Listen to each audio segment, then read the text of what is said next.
Oi, meu nome é Jaron... Meu nome não, eu sou Jaron Maia. Oi, eu sou Jaron Maia e esse é o meu canal sobre estudos do Livro de Mórmon. E hoje eu quero conversar um pouquinho sobre o papel das evidências científicas na nossa fé e no nosso testemunho a respeito das Escrituras. Quando eu comecei a estudar mais a fundo sobre as Escrituras, eu fiquei curioso para saber se haviam evidências sobre elas, né? Na verdade, tem uma citação antiga do profeta Joseph Smith falando sobre o Livro de Mórmon, que ele faz uma promessa de que à medida que os anos fossem passando, evidências iam começar a surgir a respeito desse livro. E foi isso que motivou a minha pesquisa, a minha busca para conhecer mais sobre o Livro de Mórmon, né, para saber onde tinham essas evidências científicas, arqueológicas, literárias, etc, etc, etc. Isso me levou também a questionar se eu estava certo em procurar essas evidências. A gente aprende que o principal testemunho é o testemunho do Espírito Santo. Na verdade, o próprio Livro de Mórmon promete isso pra gente, que através de um testemunho do Espírito Santo a gente vai saber se o livro é verdadeiro. Mas e as evidências? Onde que elas entram nisso tudo?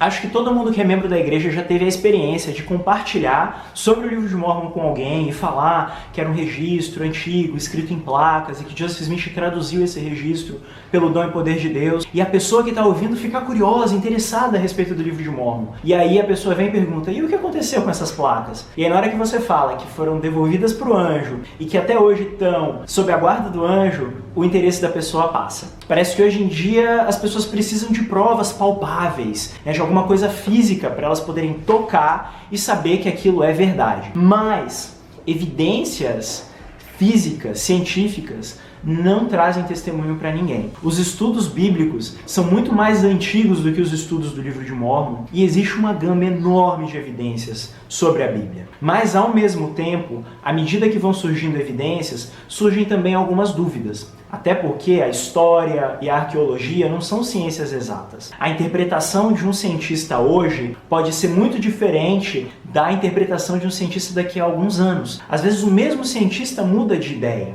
A comunidade acadêmica hoje pensa diferente da comunidade acadêmica de décadas atrás. Então, em relação aos estudos bíblicos, não adianta você querer provar por A mais B que a Bíblia é verdadeira. Existem várias evidências arqueológicas de que a história bíblica, pelo menos a parte ali dos reis da antiga Israel, é verdadeira. Aqueles personagens são reais, são históricos, existiram. Mas muitos estudiosos céticos questionam se a mão de Deus realmente influenciava os acontecimentos históricos e políticos da época, se o relato da criação é fidedigno. Não dá para provar para uma pessoa cética de que a Bíblia é a palavra de Deus através de evidências arqueológicas. A mesma coisa se dá com o Livro de Mórmon. As evidências não vão dar testemunho para ninguém. É o estudo do Livro de Mórmon, oração, ponderar a respeito dele, perguntar a Deus com um coração solícito e com a mente aberta para que ele testifique em seu coração de que o livro é verdadeiro.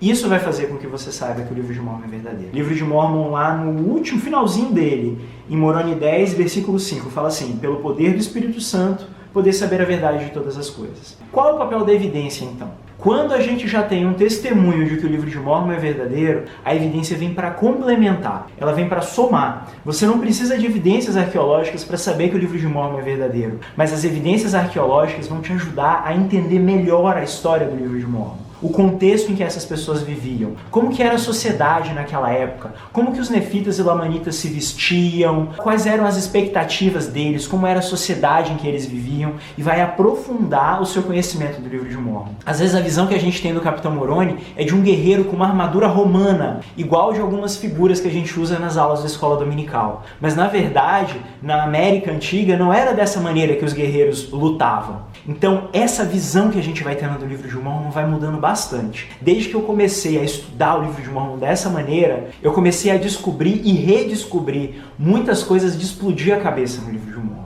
Então, qual é o papel da evidência no estudo das Escrituras? O papel da evidência é te ajudar a extrair ainda mais desse texto sagrado. E você? O que você pensa sobre a importância da arqueologia e de provas materiais para o seu testemunho das Escrituras? Comenta aqui embaixo. Curte o vídeo, se inscreve aqui no canal e me segue no Instagram. Meu perfil é jaron.maia. Até a próxima!